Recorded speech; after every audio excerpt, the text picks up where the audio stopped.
Good day everyone and welcome to our subject, Understanding Culture, Society and Politics. So we are now in Quarter 3, Module 6, Social and Political Stratification. So before that, we have some review regarding our topic last meeting. So it pertains about education, formal education, elementary education, secondary education, tertiary education, vocational education, special education, non-formal education, and informal education. Reminders, so make a portfolio for this subject. Take note the important details in our lesson. Give at least 3 vocabulary words with its meaning and use it in a sentence. And also activity and assessment must be recorded in your portfolio. Okay, so let us now proceed to our subject matter, social and political stratification. So under this we have the differentiation. So what is differentiation?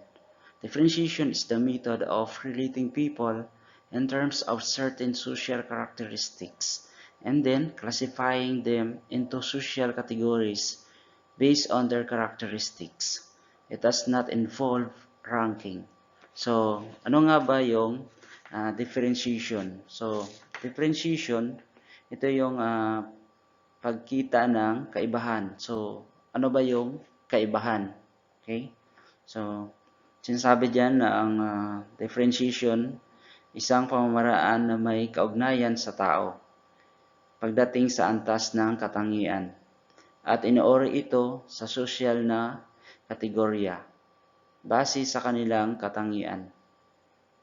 So, hindi dito kasama ang ranking. For example, we may differentiate people according to sex, age, occupation, education, etc. We then place them in a particular social category. Okay, so maaari nating makita ang pagkakaiba base doon sa kasarian, sa edad, sa kanilang trabaho, sa kanilang pinag-aralan at iba pa. So, maaari natin maihanay kung saan sila kasama or saan silang kategorya.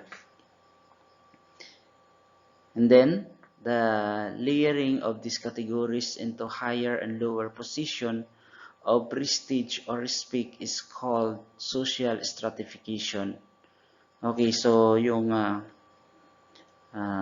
pag patong-patong or simula sa mababa na position hanggang sa mataas na position. So, syempre, kung ikaw ay nasa mataas na position, magkakaroon ka ng pagkilala or respeto. So, yun yung tinatawag na social stratification.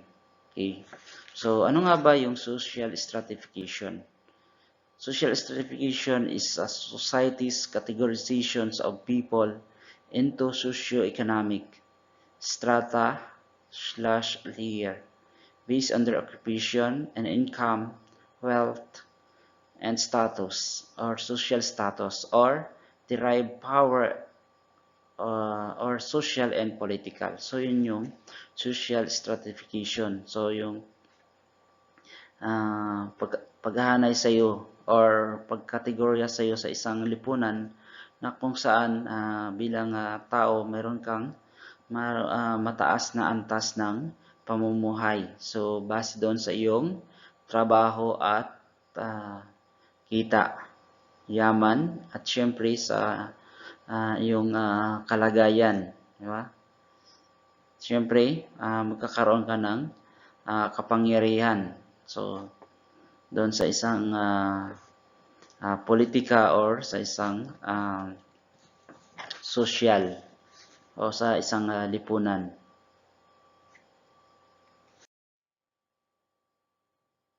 Okay, so we have three social classes. So mayroon tayong tatlong klase ng pamumuhay.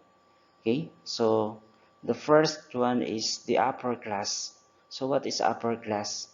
So the consists of the elite or wealthy families who are the most prolific or productive in their respective areas.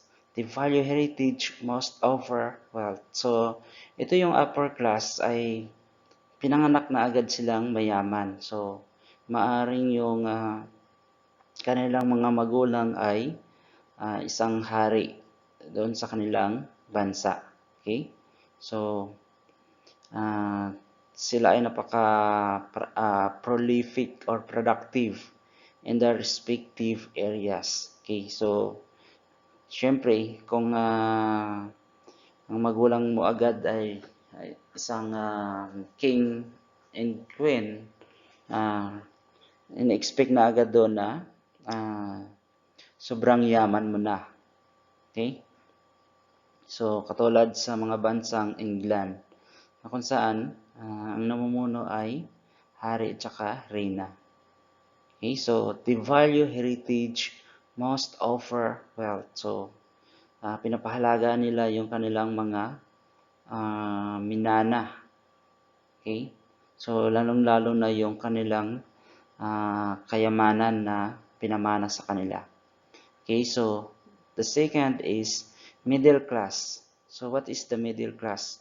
These are mostly professional people like lawyers, doctors, manager, owners of small businesses, executives, etc. They value education most since education to them is the most important measure of social status. Okay, so sa middle class naman ay sila yung mga taong mga professional. So, katulad ng lawyers or abogado, doctors, or mga doktor, siyempre manager, uh, owners of small businesses, may-ari sila ng maliit na business, executives, so sila yung namumuno sa isang business, okay? And then, pinapahalaga nila yung edukasyon. So, since na ang edukasyon ay napaka-importante sa isang lipunan. Okay? Of course, the third one is the lower class. So, who's these people? So, these are the office and clerical workers rather. Skilled and unskilled craftsmen, farm employees, underemployed, indigent families, etc. So, they depend on their paycheck. So, ito yung lower class, ito yung kung saan napabilang tayo. Okay, so sila yung nagtatrabaho sa opisina, okay, may mga skills or may mga talento. So, maaring labor or mason. Okay. And then, unskilled craftsman. So, labor lang. And then, farm employees, magsasaka or underemployed. So, nagtatrabaho sila pero hindi naman sakto doon sa kanilang course na natapos. And then, indigent families. So, yung mga native people at iba pa. So, sila ay nakabase lamang doon sa kanilang sweldo. Okay, so what is status? Status is the individual's position in the social structure. So, ito yung, pag sinabing status, ito yung kalagayan or yung position sa isang lipunan. Okay, the higher or lower positions that come about through social stratification are called statuses. So, pag sinabi naman na higher or lower ang iyong position, so mataas man o mababa, ito pa rin ay tinatawag na statuses. Okay, for example, some people are high government officials while others are salesman. So, statuses pa rin yung tawag doon, utility workers at iba pa. Statuses do not relate to the individual themselves but rather to the position into which they have been placed. So, uh, then wala namang kaugnayan doon sa isang individual. Okay, pero ito ay nakabase lamang sa position. Okay, so the next one is social desirables. So ito yung ibig sabihin inaasam or ninanais na makamtan. So any rational individual will always aspire for things that give wealth, power, and prestige. So ang bawat isa ay laging nag-nais na makamtan ang siyempre magkaroon ng kayamanan, kapangyarihan at katanyagan. So the ability of an individual to realize such aspiration is constrained by situation where one is born into. Okay, so siyempre bawat isa ay na-realize na yung kanyang inaasam ay maaaring magkaroon ng conflict or constraint doon sa isang situation. Okay? So, we have the ascribe and achieve statuses. So, what is the difference between them? So, ascribed statuses are assigned or given by the society or group on the basis of some fixed category. So, sinasabi dyan na yung ascribed statuses ay assigned or naibigay or given. So, nandyan na, okay, by the society or group on the basis of some fixed category. So, halimbawa dyan yung sex, family background, okay.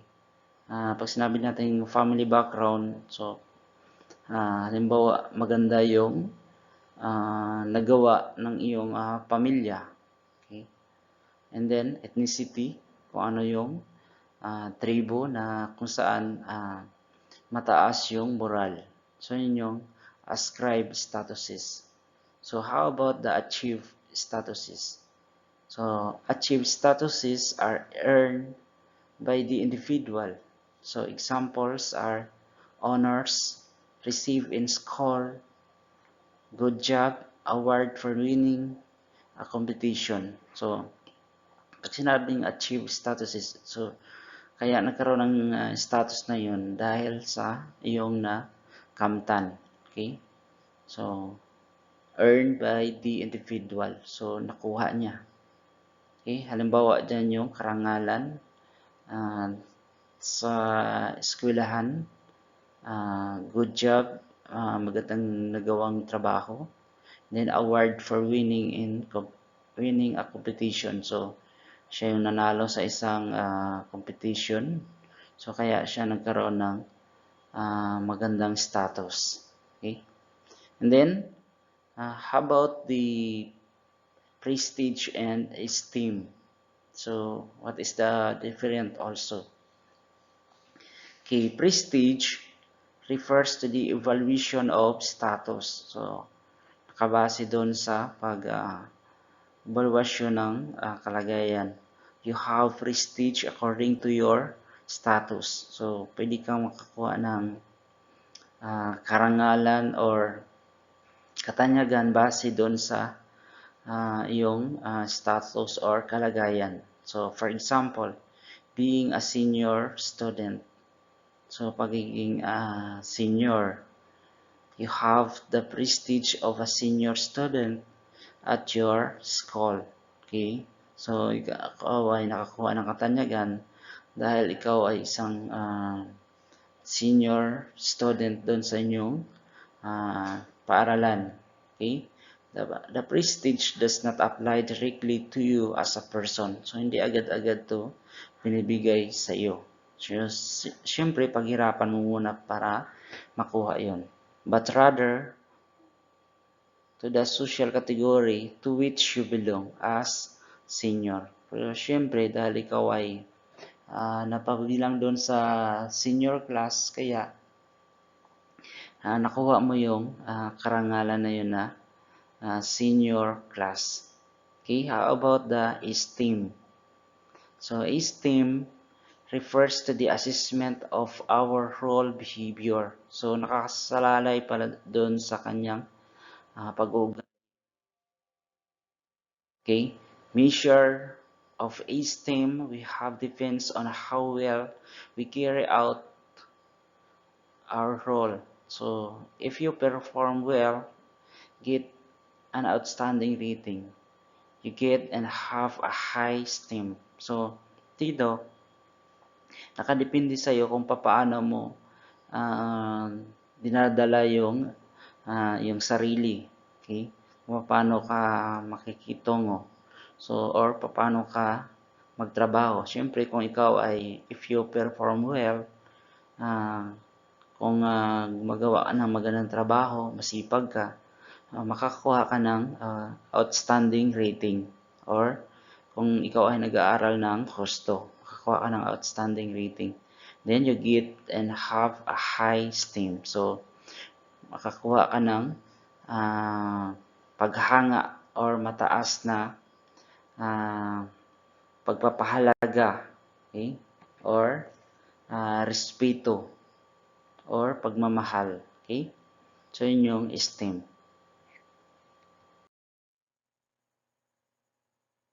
The another one is political stratification. So, political stratification is the extent to which inequalities are encapsulated in or influenced by political structures and processes regarding influence, power, and authority. So, what do you mean by political stratification? So, sabi dyan, ito yung extension na kung saan nagkakaroon ng uh, inequalities or hindi patas, no?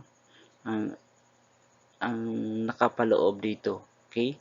So, maaring ito ay na-impluwensya ng political structures o di kaya at saka yung pagproseso regarding sa impluwensya, so sa kapangyarihan at authority.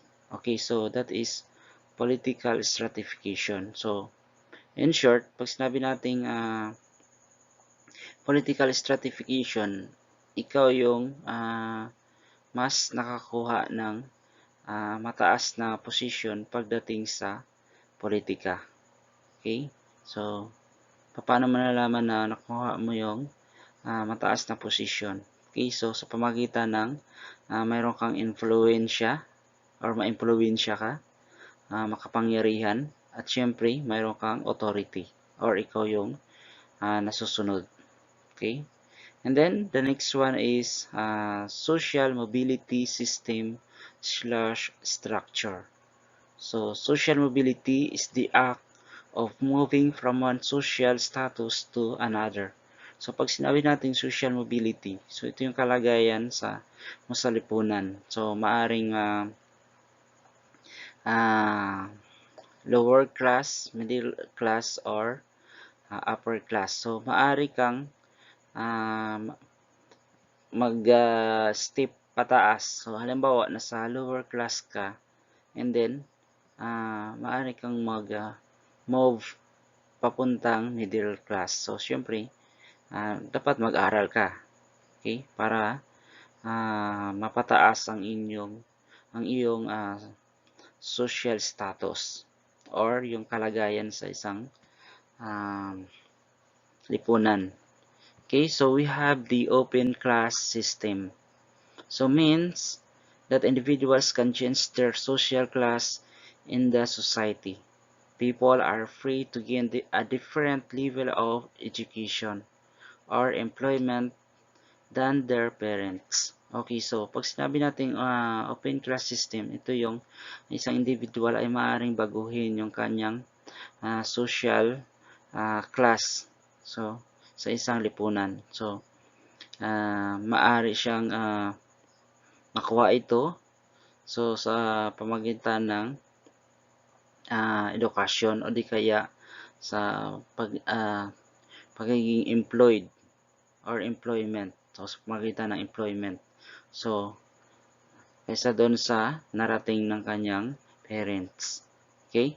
So, maaring yung parents nila ay nasa lower class lang and then gusto niyong abutin yung middle class sa pamagitan ng education. So, halimbawa, ang course na kukunin niya ay magiging doctors or lawyer.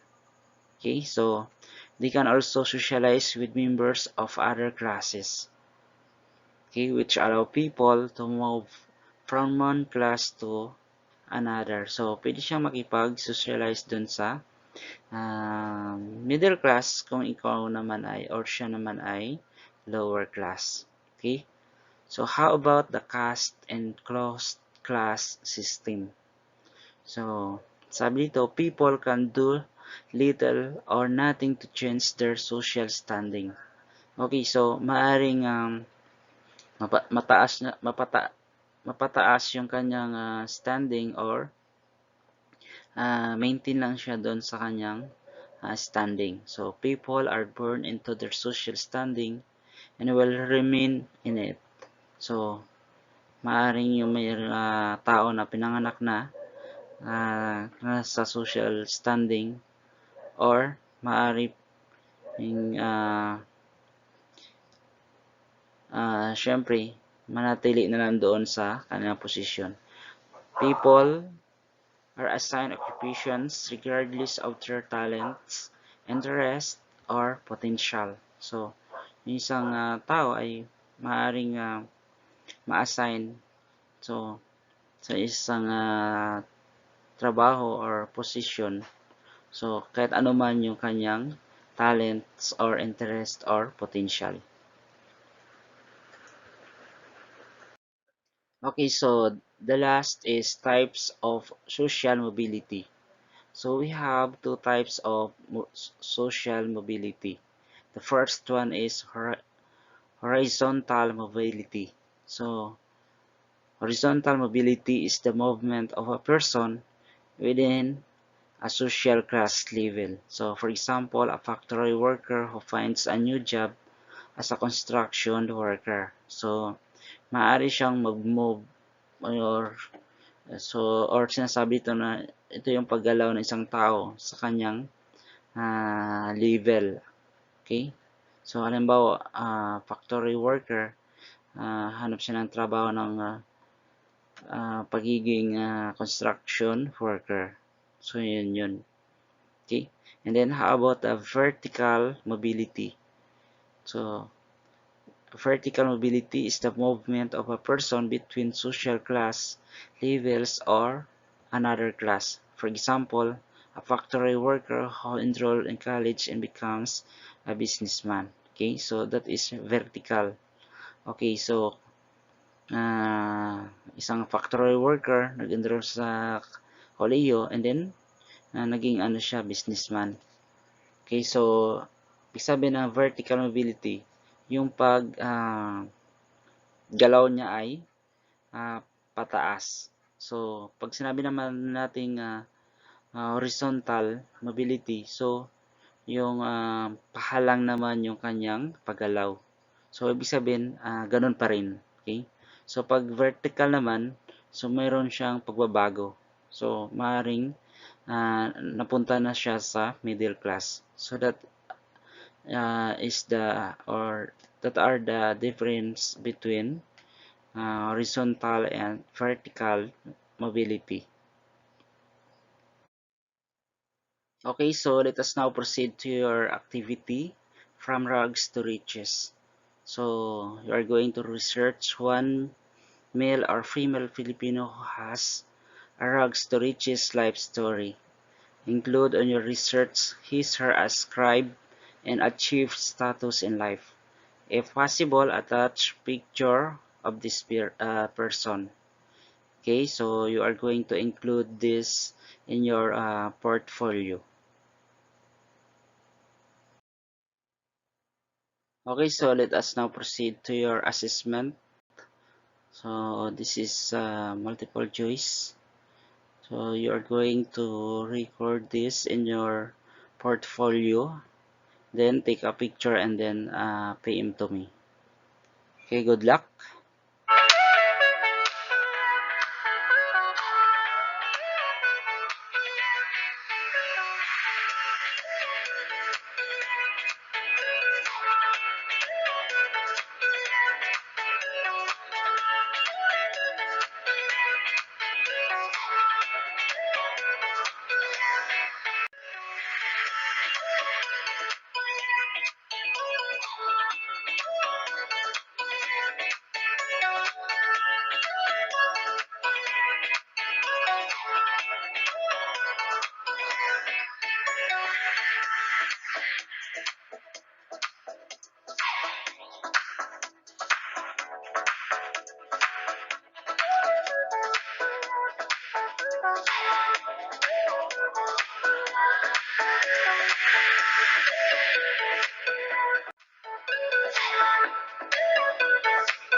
Okay, so thank you for watching. Bye bye.